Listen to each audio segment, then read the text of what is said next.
Y hoy día vamos a hacer la segunda parte, que tiene que ver con la propuesta que hace la gente que no es creyente, los ateos, los naturalistas, materialistas también. Ellos piensan de que la vida, además de haber surgido por azar, se desarrolló a partir de un proceso que se llama evolución. ¿Ya?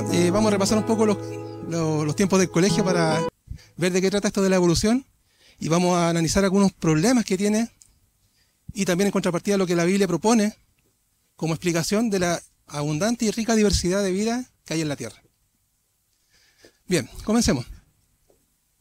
Primero que nada vamos a recordar un poquito la definición de lo que es la evolución. Charles Darwin propuso que todas las especies tienen un ancestro común. Dijo que los rasgos que mejor se adaptan a un entorno determinado tienen más probabilidades de ser transmitidos a las generaciones siguientes. Y también dijo que gradualmente nuevas especies evolucionan a partir de las variantes preexistentes.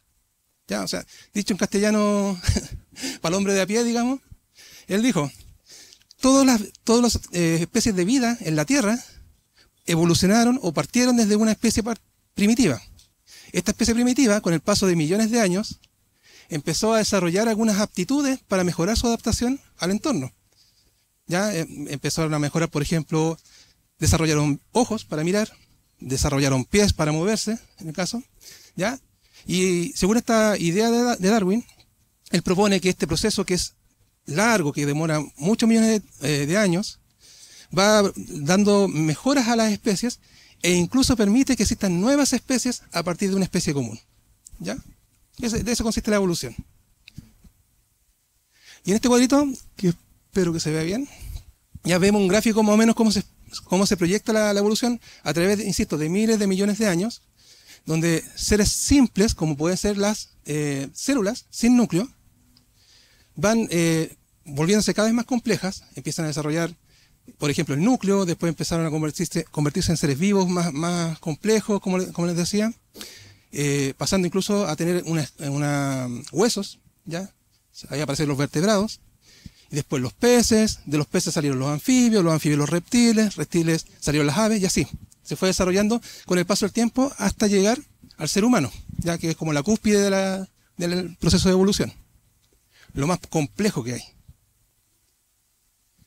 Y en este sentido, la evolución nos propone básicamente que debería haber más o menos especies en la Tierra. ¿Qué creen ustedes? Más especies, ¿cierto? Claro, cada vez van ampliándose el abanico, digamos, de unos poquitos van saliendo nuevas especies. Entonces, lo que habitualmente se nos enseña es que la evolución es como una especie de árbol, ¿ya?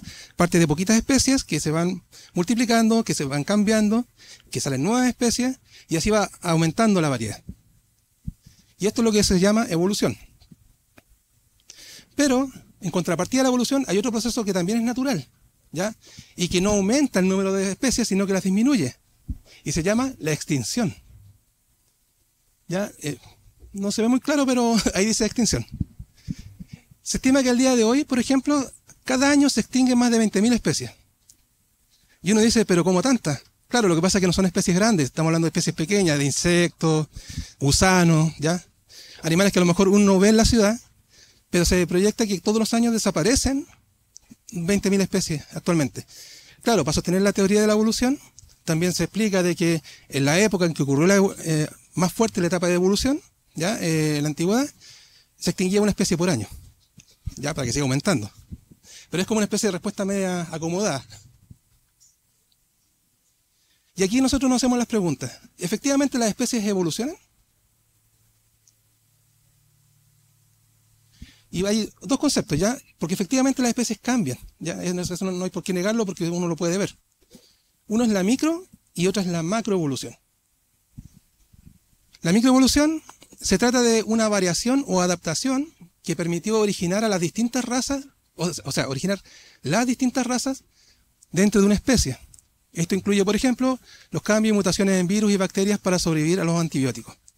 Las personas que trabajan en la salud saben que los antibióticos parece que están perdiendo eficacia, o bien los virus y las bacterias se están volviendo más resistentes, ¿ya? Porque cambian, se adaptan a su entorno.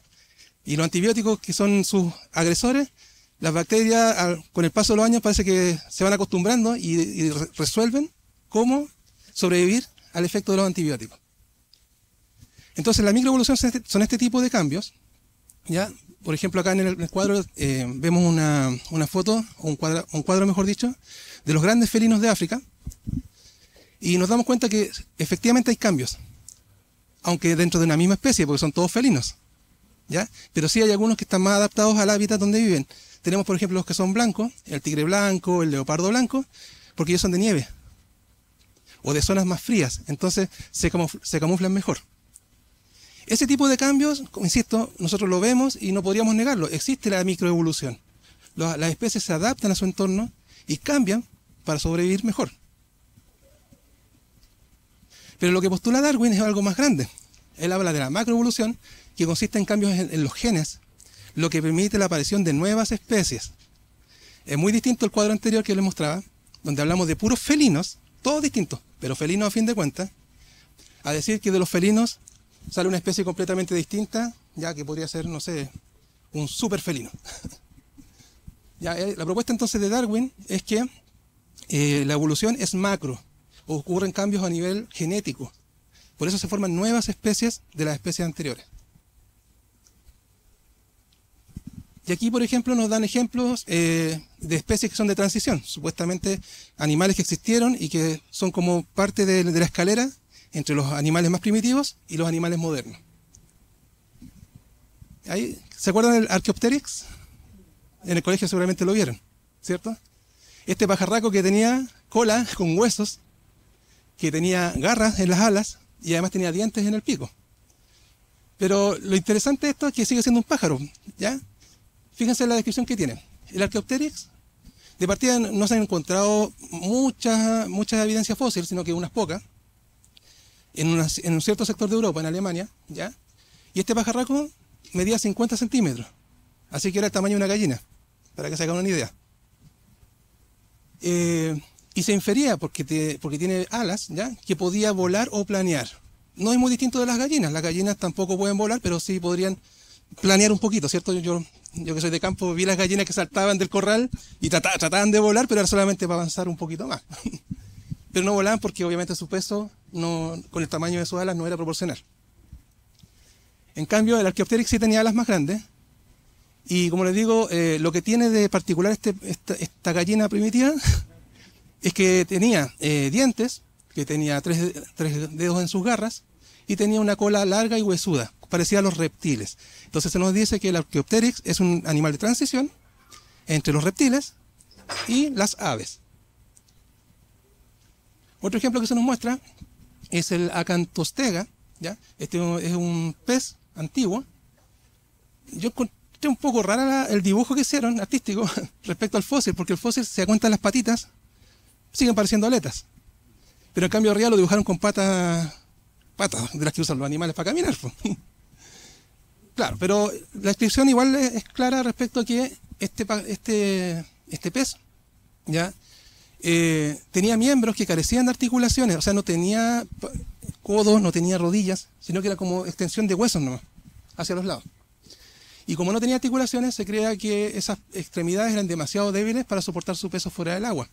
Entonces, se infiere de que este sería un antepasado de los primeros anfibios. No podía salir del agua, porque sus patas no eran para caminar, ¿ya?, pero tenía patas. Ya, eso es lo importante para las personas que enseñan acerca de la evolución. Lo que nosotros debemos notar acá es que aunque existieran este tipo de animales, hoy en día también existen animales que comparten características de distintas especies y no por eso son de transición. Por ejemplo, hay animales que son mamíferos, ¿ya? Ponen huevos. Son venenosos. Tienen patas, cuerpo y cola de nutria. ¿Qué animal es? No es. Ah, y pico de pato, obvio. Ahí está el ornitorrinco, exactamente. Entonces, actualmente existen animales que, repito, tienen características de distintas especies. Sí, una mezcla, exactamente. Pero no significa que sean de transición evolutiva. Como que ellos son, por decir así, el resultado de un antepasado común, ¿ya? Porque tienen características de distintos tipos de especies. Ya, eso es normal. No es tan extraordinario. Actualmente existen otros peces que tienen patas. Por ejemplo, el Peristedion o petirrojo marino, ¿ya?, que tiene unas patitas que le sirven para apoyarse. O el pez volador, ya que tiene unas aletas grandes que le sirven para planear. No vuela como los pájaros, pero sí le sirve para recorrer distancias en el aire cuando sale del mar. Así que, como les decía, son este tipo de animales que tienen características de distintas especies, no es que sean tan extraordinarios, existen. Han existido y al día de hoy todavía existen. Y ahora vamos al tema. Vamos a analizar estos problemas que tiene la teoría de la evolución. Ya entendimos lo que es la evolución y hemos visto algunos ejemplos.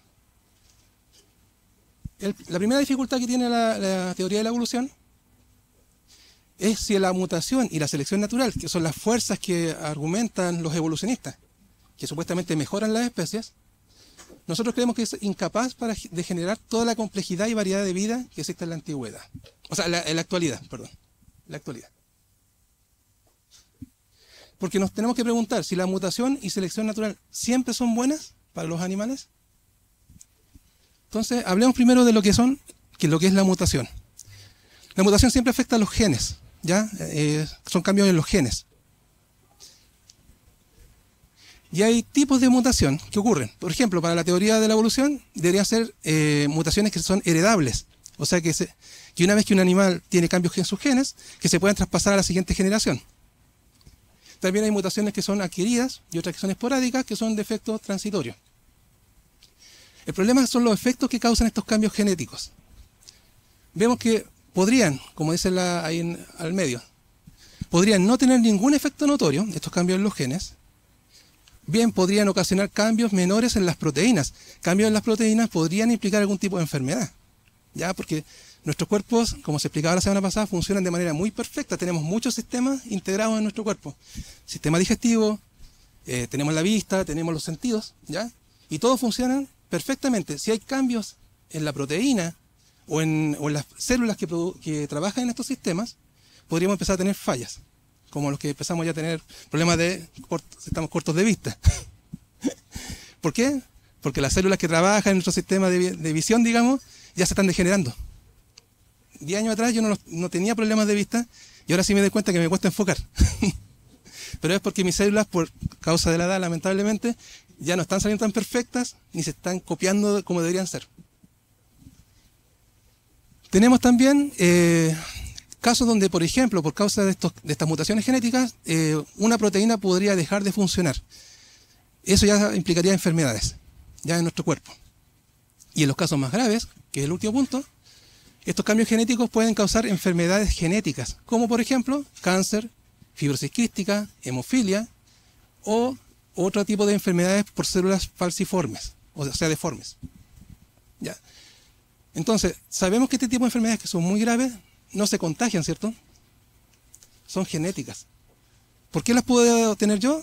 Porque algún antepasado mío las tuvo, ¿cierto? Ahora, ¿por qué no todos lo tienen? Porque resulta que, aunque no lo crean, estos códigos genéticos que causan estas enfermedades se mantienen inactivos, no siempre se activan. Entonces es un poco azaroso si es que algún descendiente de una persona que tuvo, no sé, fibrosis quística, puede o no puede desarrollar la enfermedad, es simplemente un tema casi de azar. Pero el gen que produce esta enfermedad va a estar presente para todos los descendientes, ¿ya? Porque está en el código genético. Se mantiene, porque el código genético se va copiando. Claro, lo que pasa es que se va mezclando con el código genético de la otra pareja, ¿ya? No sé hasta qué generación podría a lo mejor en algún momento desaparecer, ¿ya? Pero es probable que no desaparezca y que si algún descendiente de una persona que tiene estas enfermedades lo vuelva a padecer en un futuro. ¿Por qué se causa? Bueno, por mal funcionamiento de la célula, ya por errores en la replicación del ADN, por la exposición a rayos X, por ejemplo, algún tipo de radiación. Ustedes saben que en verano hay que cuidarse mucho de la radiación solar, porque puede producir cáncer a la piel, ¿ya? O sea, la radiación solar puede alterar los genes de las células que trabajan en nuestra piel y producir esta enfermedad que es como necrosis, como mal funcionamiento de la célula. Y algunas infecciones virales también producen cambios genéticos. ¿Se acuerdan del COVID-19? ¿Cómo olvidarlo? ¿Cómo olvidarlo? ¿Se acuerdan que había una vacuna que estuvo súper cuestionada porque produjo casos de trombosis? la vacuna de AstraZeneca, ¿ya? Recuerden que esa vacuna trabajaba en base a ARN mensajero. Era una vacuna de tipo genética. No era como la vacuna que ocupaban los chinos. Los chinos era la vacuna tradicional, que era el virus medio muerto que se lo inyectaban al cuerpo. En cambio, AstraZeneca lo que hizo fue copiar código genético del COVID e inyectarlo en las personas para que el sistema inmunológico, al detectar ese código genético, empezara a desarrollar defensas. Así que, como conclusión de este punto, lo que quiero decirles es que las mutaciones genéticas normalmente son perjudiciales. No mejoran la especie, al contrario, tienden a la extinción de la especie, cuando son cambios genéticos. ¿Ya? Eso se puede ver en la vida diaria, digamos.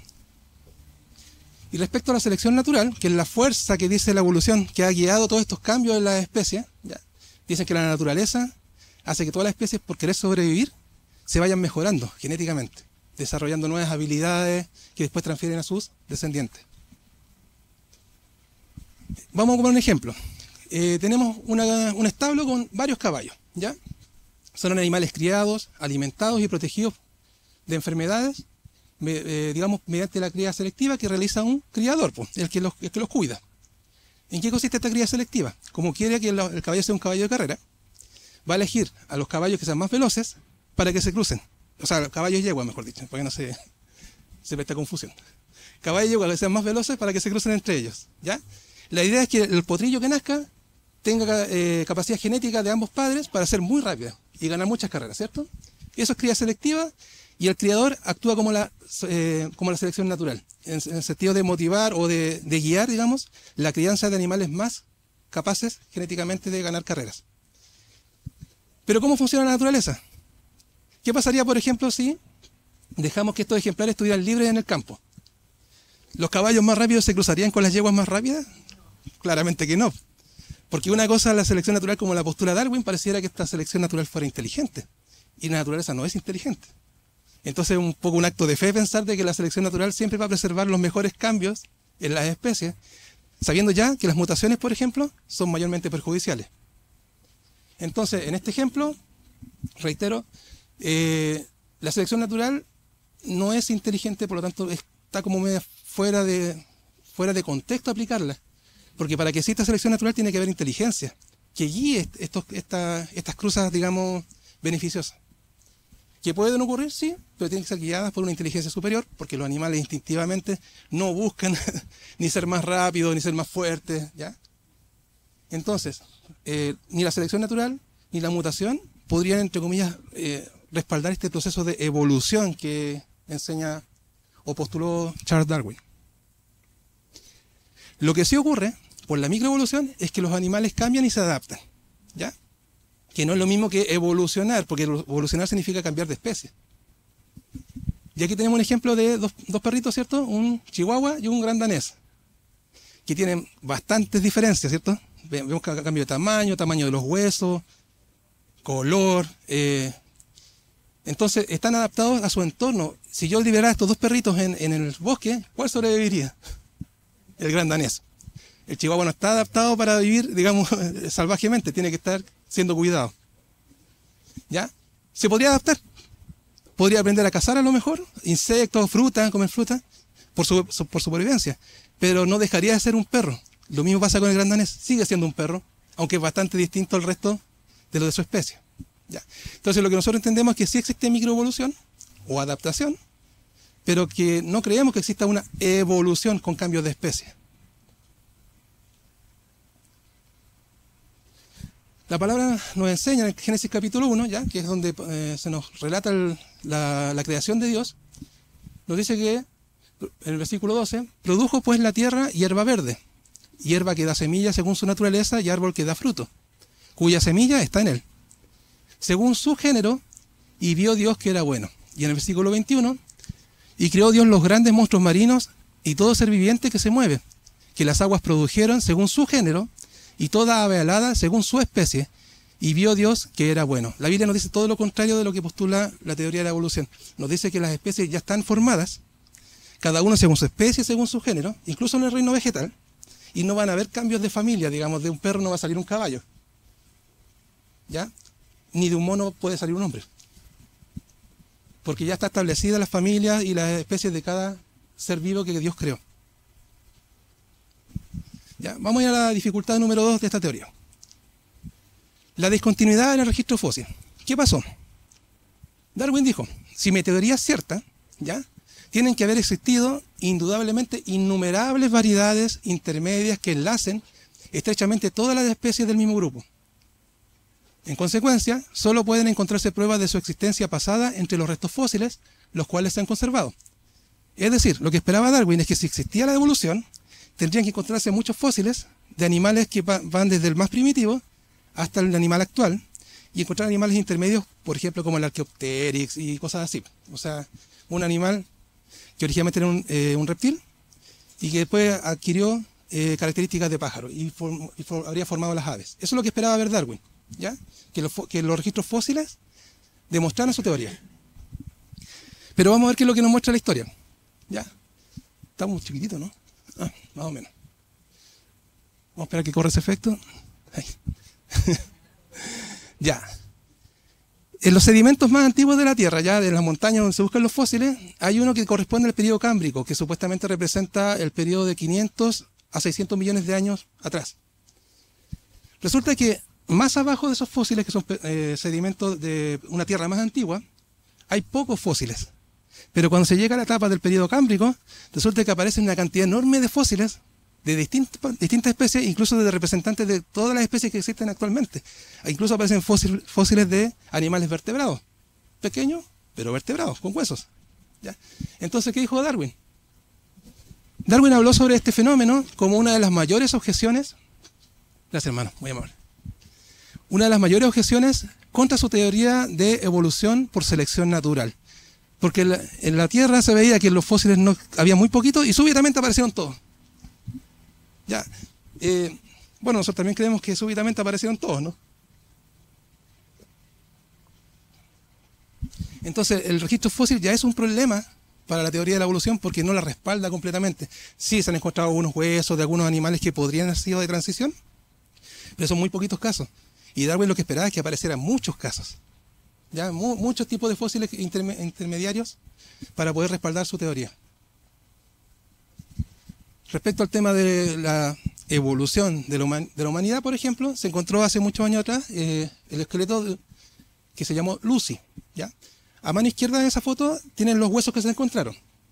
Lo que está a mano derecha es la reconstrucción del esqueleto, pero con apoyo de un artista, ya que los huesos café son los que se encontraron y los blancos son los que se reconstruyeron con un poco de imaginación para poder armar el esqueleto completo. Ahora, ¿qué pasó con Lucy? Lucy era una Australopithecus. ¿Se acuerdan que los Australopithecus eran considerados el primer eslabón de la cadena evolutiva del hombre? ¿Ya? Cuando dejó de ser simio y ahora era lo más, se iba acercando lentamente a ser un ser humano moderno. ¿Qué pasa con Lucy? Que Lucy medía 1 metro, 1 metro con 9 centímetros, el esqueleto. ¿Ya? Pesaba 27 kilos. Dice ahí que tenía 20 años de edad aproximadamente, o sea, un individuo adulto, ¿ya? Y estaba dotado de un cráneo de tamaño comparable al de un chimpancé. Y aquí viene un poco la especulación. Lucy andaba sobre sus miembros posteriores, o sea, como nosotros, parados de pie, signo formal de una evolución hacia la hominización, hacia ser hombre. La capacidad bípeda de Lucy, caminar en 2 pies, puede deducirse de la forma de su pelvis, deducirse, ¿ya? Porque armaron el resto del esqueleto y estiman de que podría haber caminado en 2 pies. Y eso lo haría el primer eslabón dentro de la cadena evolutiva hacia el hombre. Pero, como dice el último párrafo, la robustez relativa de los brazos refuerza la idea de que pasaba una gran cantidad de tiempo, o cantidad notable de tiempo, usándolos para moverse en los árboles. O sea, estamos hablando de un mono. ¿Ya? Solamente el indicio de que podría haberse parado en 2 pies, o en 2 piernas, mejor dicho, que he dicho muchos orangutanes, chimpancés todavía pueden hacerlo, pueden caminar pequeños tramos en 2 pies. ¿Cierto? Hemos visto los chimpancés como andan así, como medio columpiándose, pero a la larga sigue siendo un mono. ¿Ya? Lamentablemente en la escuela se nos enseña de que este sería una especie de primer hombre, o camino de ser un hombre, mejor dicho. ¿Ya? Pero insisto, son más bien animales antiguos, ¿sí? ¿Ya? Que mediante la reconstrucción de sus esqueletos se infiere que podrían haber sido. Entonces, para ir cerrando este punto, los fósiles no están respaldando lo que la teoría de la evolución postula. No hay ni suficientes fósiles de transición y los que hay se pueden cuestionar. Sin contar que también han encontrado hallazgos de huesos de los neandertal, ¿ya? Que supone que eran antepasados de los seres humanos, y resulta que al datarlos se supone que vivieron junto con los Homo sapiens. O sea, podrían ser solamente otra especie de humanos, simplemente. No una transición, porque vivían al mismo tiempo que los Homo sapiens. Ya, y en ese sentido, Génesis 2.1 nos dice que Dios ya digamos, determinó cuáles eran las especies y no hay transición. Dios acabó su trabajo de creación en el día sexto, donde dice en Génesis 2.1 que acabó los cielos, la tierra y todo lo que hay en ellos, todo el ejército de ellos. Ya no hay transición ni evoluciones, es lo que nos enseña la palabra. Tercera dificultad que tiene la teoría de la evolución. El origen de la información biológica. ¿Qué es lo que estudiamos la semana pasada? ADN, repito. ¿Por qué es importante? Porque el ADN es información. Ya. El ADN es el material que contiene la información hereditaria en los humanos y en todos los organismos vivos. Todos los organismos vivos tienen ADN, ya, no solamente nosotros. Cada célula de nuestro cuerpo tiene un núcleo y en cada núcleo hay ADN. ¿Ya? Pero las células funcionan de manera distinta. Hay algunas células que producen piel, otras células producen uña, otras células producen pelo. ¿Ya? Pero todas tienen la misma característica, digamos, en cuanto a forma, en cuanto a que tienen núcleo, que tienen ADN. Y la evolución no puede explicar cómo habría evolucionado el ADN. Porque ¿de dónde salió si el ADN no tiene vida? No podía explicar cómo se originó esta codificación, ¿ya? Que trae el ADN. ¿Se acuerdan que eran cadenas que tenían 4 aminoácidos, ¿ya? Que en el fondo son químicos, simplemente son químicos, que no están vivos y que tienen combinaciones exactas. Y además viene otra cadenita que se llama el ARN, que saca una copia para poder generar una nueva célula, y el ARN tampoco está vivo. ¿Se entiende? Son cosas inorgánicas que no tienen inteligencia y que trabajan. Y que hacen, copian información y se replican y crean nuevas células para el funcionamiento de cada órgano de nuestro cuerpo. Entonces esto no se puede explicar por medio de evolución. No se sabe, o sea, no que no se sepa, no se puede demostrar que haya evolucionado de nada. Al contrario, la Biblia nos dice que el hombre ya fue creado del polvo de la tierra. Como el ADN son químicos, son elementos de esta tierra. Nos dice que Dios le sopló en su nariz aliento de vida y el hombre fue un ser viviente. Entonces es bien contrapuesta la posición de la palabra, ya que nos dice que Dios fue el que originó esto. Y la evolución que dice, no, si esto fue por azar. Como que los químicos se agruparon por azar, se formaron las cadenas de ADN por azar, las células por azar, los tejidos por azar, los órganos, los sistemas que componen nuestro cuerpo, y así con cada ser vivo que existe sobre la Tierra.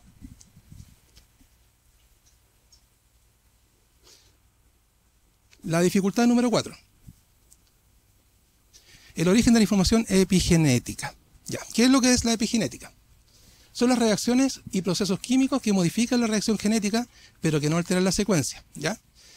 Todos somos seres vivos, todos estamos compuestos de células, ¿ya? Y estas células tienen código genético.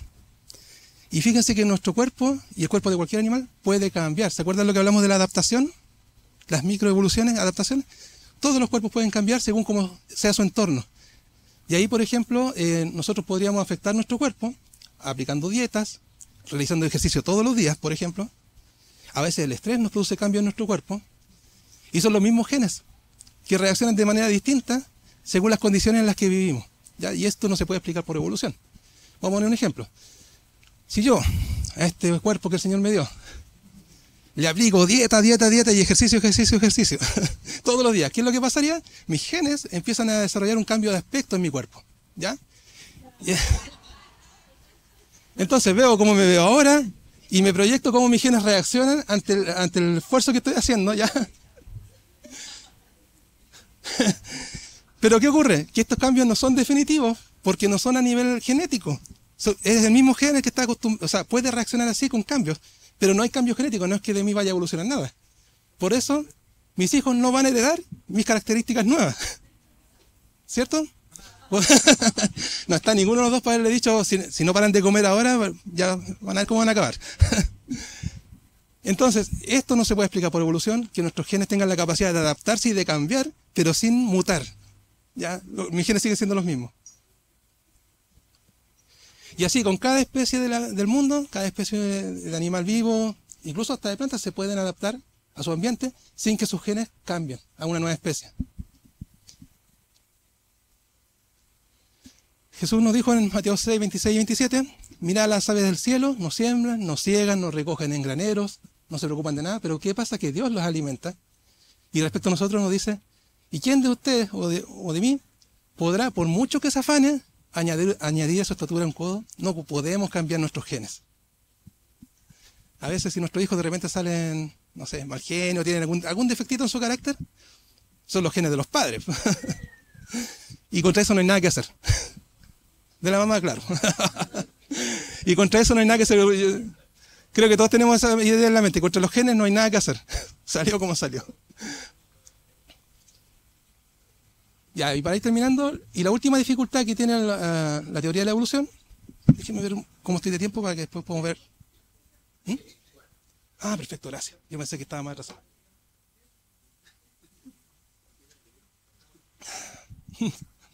Ya, entonces la última dificultad que tiene que ver es precisamente con nuestra fe, porque nosotros creemos que existe un diseñador universal que dio origen a la vida. Y eso no, por ningún motivo la puede explicar una evolución al azar, una evolución ciega. ¿Ya? ¿En qué consiste todo el diseño universal? La vida de los seres vivos ya se originó por azar o por diseño. Bueno, los evolucionistas creen que es por azar, fue pura casualidad, es como ganarse un premio en un casino, ¿ya? Ocurrió nomás. Y nosotros creemos que fue por diseño, que hay una mente que ordenó todo esto. La creación de la vida, su desarrollo, ¿ya? Y todo lo que implica. ¿Cómo sabemos que hay una mente detrás de nuestro diseño? ¿Ya? ¿Cómo se detecta el diseño inteligente? Porque la inteligencia produce información, ¿ya? Pero no cualquier información, ¿ya? Porque hay que separar el azar de la intención, ¿ya? La inteligencia, para que sea, digamos, inteligente o provenir de un ser inteligente, tiene que tener dos características. Una que debe ser compleja, debe ser improbable de que ocurra por azar. Y la otra que debe ser específica. Es decir, que tiene que tener una función muy precisa, ¿ya? Para que no podamos decir que esto fue casualidad. Y vamos con el ejemplo. Ya. Aquí tenemos un reloj de pulsera, bastante elaborado. Yo creo que nadie duda de que esto fue hecho por una mente inteligente, ¿cierto? Por sus características. Vemos piezas que son muy pequeñas, hechas con gran destreza, ¿ya? Y además porque da la hora, con mucha exactitud. Así que aquí no hay duda de que hay una mente inteligente detrás. Ahora, ¿cómo lo demostramos? Recordemos que tiene que tener información compleja y información específica. La información compleja se le llama los códigos, ¿ya? ¿Qué son los códigos? Dice que son conjuntos de signos y reglas que se emplean en un acto de comunicación y deben ser comunes para el emisor y el receptor. Este reloj no tiene números, ¿ya? Pero yo igual puedo ver la hora, aunque no tenga números. ¿Por qué? Porque el constructor, que es una persona inteligente, ocupó un código que es universal, que es la posición de las rayitas dentro del círculo del reloj, ¿ya? Y cualquier persona que ve esas rayitas sabe identificar la hora sin ver números, solamente viendo las rayitas, ¿ya?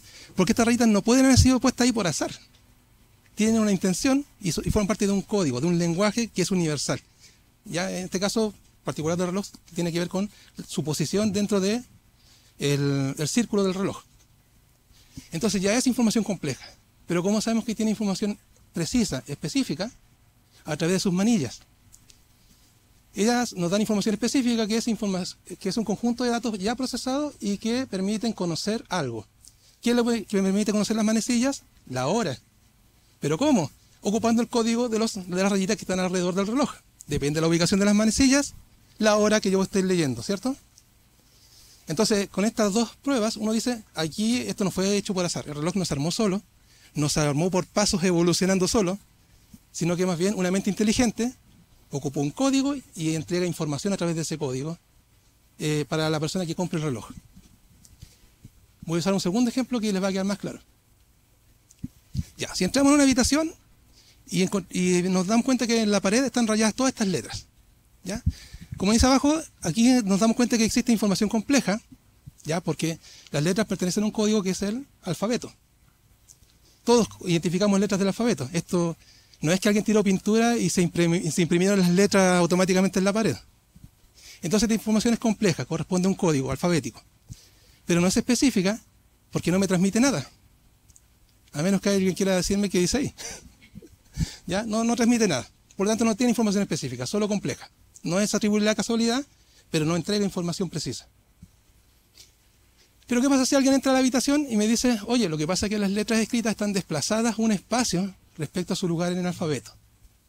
¿Pero cómo? O sea, tengo que retroceder las letras hacia atrás. Entonces, en vez de la Q, debería ser una P. En vez de la P, debería ser una O, porque las estoy haciendo retroceder, como me indicaron. Y en vez de una S, es una R. ¿Ya? Y así voy a repetir lo mismo con todas las letras de la frase. ¿Qué dice? Porque de tal manera amó Dios. Ahora tiene información específica.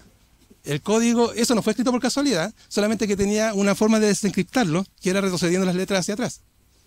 Y para mí que soy creyente, además, me está transmitiendo una información que es muy relevante porque me remite a la Biblia.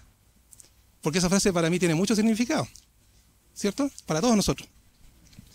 Entonces aquí nos damos cuenta que al final esas letras que estaban escritas que parecían no tener ningún sentido, sí tenían inteligencia, solamente que no estaba visible a simple vista, sino que tenía que ser desencriptada con la regla.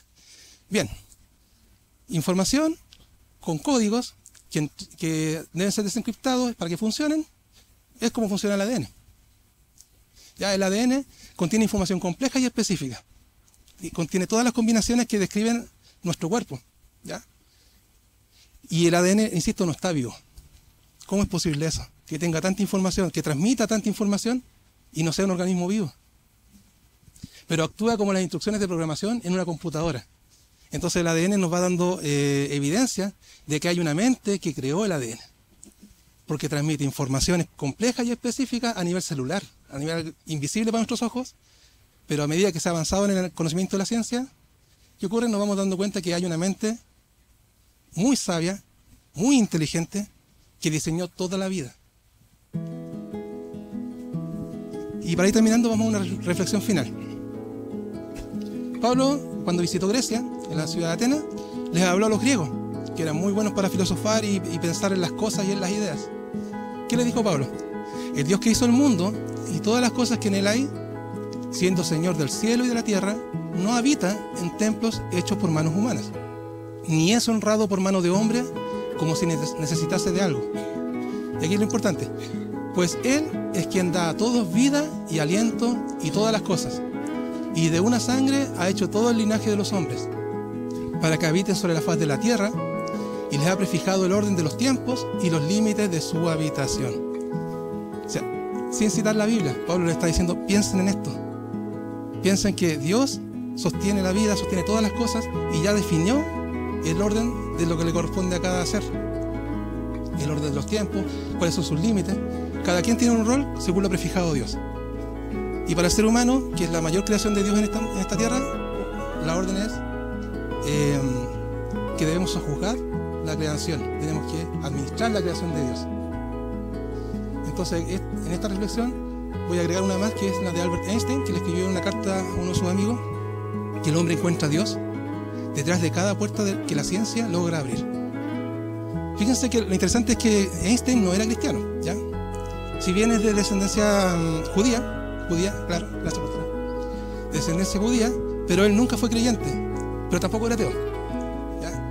Pero cuando le preguntaron cuál es su religión, a qué Dios él seguía, digamos, él dijo, mi religión, o sea, yo creo que Dios existe porque existe perfección en la creación, por los cálculos físicos que yo hago, por la comprobación de las teorías, veo que hay perfección, y eso para él es Dios, la perfección, ¿ya? Yo me saco de ese concepto, pero para mí me quedo con la frase, es decir, que al final si la ciencia busca la verdad, va a tener que encontrar a Dios en todas las puertas, porque Dios es la verdad. Entonces, si uno piensa esto lógicamente, no escapa. La ciencia al final, mientras más se acerque al origen de las cosas, va a encontrar a Dios. De ella que quiera creer, cada quien es dueño de su conciencia. Así que ese era el tema del día de hoy, hermanos. Estoy abierto a preguntas o comentarios que quieran hacer.